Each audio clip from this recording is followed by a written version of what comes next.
Friends, ఆంధ్రప్రదేశ్లో వచ్చే నెలలో టెట్, డిఎస్సి 2 నోటిఫికేషన్లు రిలీజ్ అవుతున్నాయని చెప్పేసి మనకు పేపర్ అప్డేట్ ఇవ్వడం జరిగింది.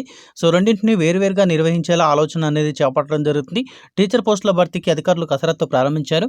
టెట్లో అదనంగా ఆంగ్ల నైపుణ్య అంశాలను చేర్చడం జరిగింది. మనకు డిఎస్సిలో అయితే ప్రత్యేకంగా ఒక సబ్జెక్ట్ని రూపొందించడం జరుగుతుందండి.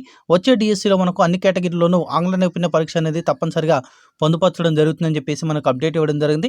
రాష్ట్రంలో టీచర్ పోస్టుల భర్తీకి సంబంధించి వచ్చే నెలలో నోటిఫికేషన్ విడుదల చేయడానికి పాఠశాల విద్యాశాఖ కసరత్తు ప్రారంభించింది. దీనికోసం నిరుద్యోగ టీచర్ అభ్యర్థులు ఎదురు చూస్తున్న నేపథ్యంలో త్వరితంగా నోటిఫికేషన్ విడుదలపై ప్రభుత్వం దృష్టి సారించింది. ప్రాథమికంగా 12,000 నుంచి 15,000 వరకు ఖాళీలు ఉంటాయని చెప్పేసి అధికారులు అంచనా వేయడం జరిగింది.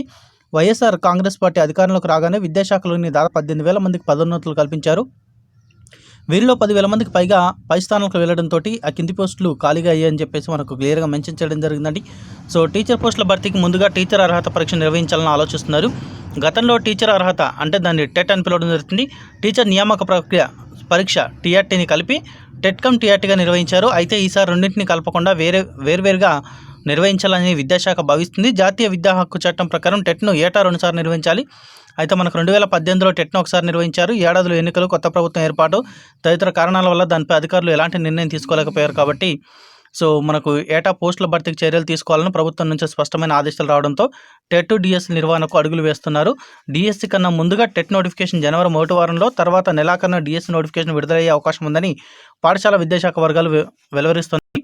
ఇక ఆంగ్ల నైపుణ్యం తప్పనిసరి అని చెప్పేసి మనకి ఇక్కడ హెడ్లైన్ ఇచ్చారు చూడండి. రాష్ట్రంలో ప్రభుత్వ పాఠశాలలో 1 నుంచి 6వ తరగతి వరకు వచ్చే ఏడాది నుంచి ఆ తర్వాత ఏళ్లలో వరుసగా ఇతర తరగతుల్లో కూడా ఆంగ్ల మాధ్యమాన్ని ప్రవేశపెడుతున్నందున ఉపాధ్యాయ అభ్యర్థులకు ఆంగ్ల మాధ్యమంలో బోధనా నైపుణ్యాలు తప్పనిసరిగా ఉండేలా టెట్, డిఎస్సిలో సంబంధిత అంశాలు, ప్రశ్నలు పొందుపరుచున్నారు. టెట్ పేపర్ 1, 2 రెండింటిలోనూ కూడా ఇంగ్లీష్ ప్రావీణ్యంపై ప్రశ్నలు ఉంటాయి.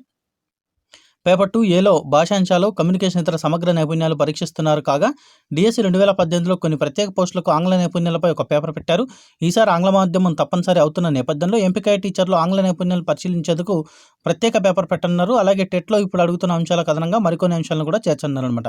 సో మనకి ఏదేమైతేనేమి మనకు 2020 జనవరిలో మీకు టెట్ నోటిఫికేషన్, డిఎస్సి నోటిఫికేషన్ వస్తుంది. అట్ ద సేమ్ టైం టెట్లో కూడా మీకు ఆంగ్ల నైపుణ్యం పైన ప్రశ్నలు రావడం జరుగుతుంది. ఇది మాత్రం ఫిక్స్ అండి.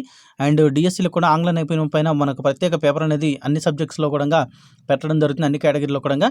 ఇది ఇలా ఉంటే మనకు అగ్నిమాపక విభాగంలో కూడా మనకు ఖాళీగా ఉన్నటువంటి పోస్టులను జనవరిలోగా భర్తీ చేయాలని చెప్పేసి హోంశాఖ మంత్రి మేకతోటి సుచరిత గారు ప్రశంసించడం జరిగింది.